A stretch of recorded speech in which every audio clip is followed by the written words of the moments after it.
గడిచిన సమయం మనకు ఎలా ఉన్నది, రాబోయే సమయం ఎలా ఉండబోతున్నది, ప్రస్తుతం మన పరిస్థితి ఏమిటి అనేటువంటి విషయాన్ని ఒకంత అంతర్మనం చేసుకునేటువంటి అవకాశం ఉగాది మనకి ఇస్తుంది అని చెప్పి మనం అందరం కూడా గమనించవలసినటువంటి అంశం. సాధారణంగా చాలా మంది చైత్ర శుద్ధ పాడ్యమి అంటే ఉగాది రోజున కేవలం ఏదో క్యాలెండర్ మారిపోతుంది అని చెప్పి అందరూ కూడా భావించేటువంటి అవకాశం ఉంది. అయితే ఇది కేవలం క్యాలెండర్ మారడం మాత్రమే కాకుండా ఒక రకంగా చెప్పాలంటే ప్రకృతి పురివిప్పి నాటి మాడుతూ కొత్త చిగురుతో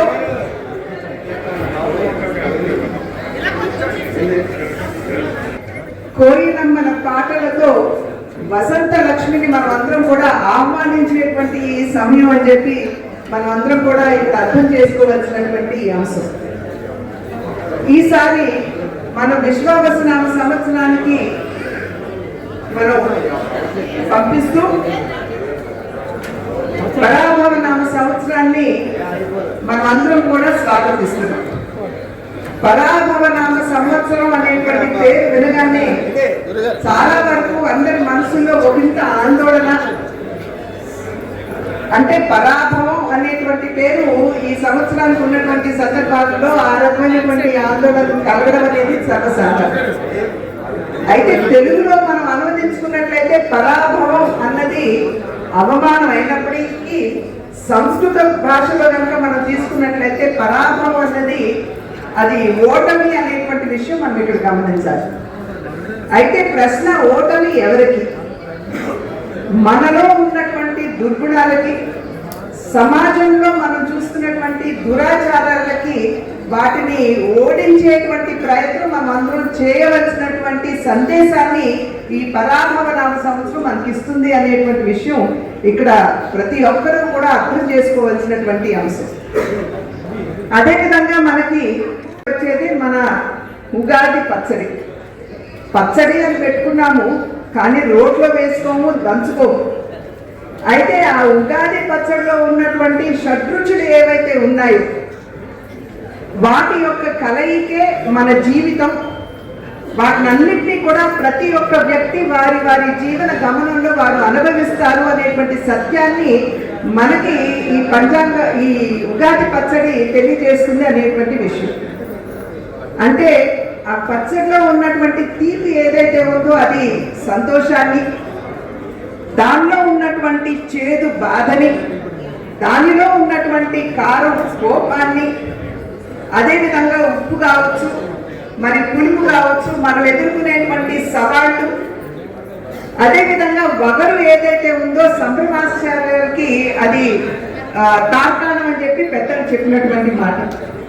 ఎప్పుడైతే మనం చేదుని స్వీకరించగలిగేటువంటి ధైర్యం మనకు ఉంటుందో దాని వెంటనే మనకి తీపి కూడా వస్తుంది అనేటువంటి ఒక సందేశం ఇచ్చేటువంటిదే మన ఉగాది పచ్చడి అని మనం గ్రహించాలి. ఇవాళ సమాజంలో ఉన్నటువంటి కొత్త పోకడ ఏమిటంటే ప్రతి విషయాన్ని ప్రశ్నించడం. కనుక పంచాంగ శ్రవణం చేస్తారు.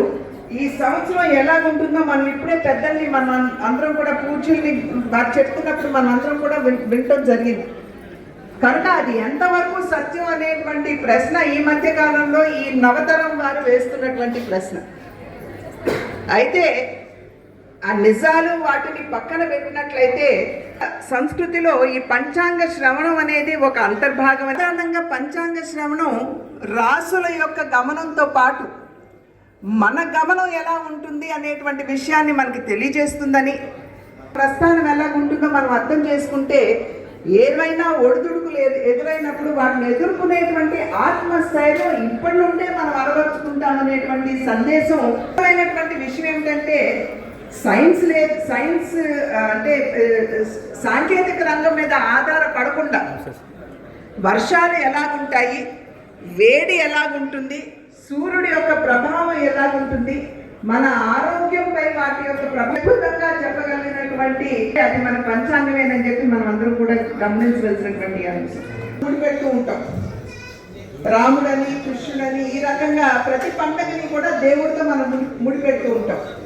కానీ ఈ ఉగాది పండుగ ఏదైతే ఉందో ప్రత్యక్షంగా దైవంతో ముడి పెట్టేటువంటి పండుగ కాకపోయినా ఇది ప్రకృతితో ముడిపడినటువంటి విషయం అని చెప్పి మనందరం కూడా గమనించాలి.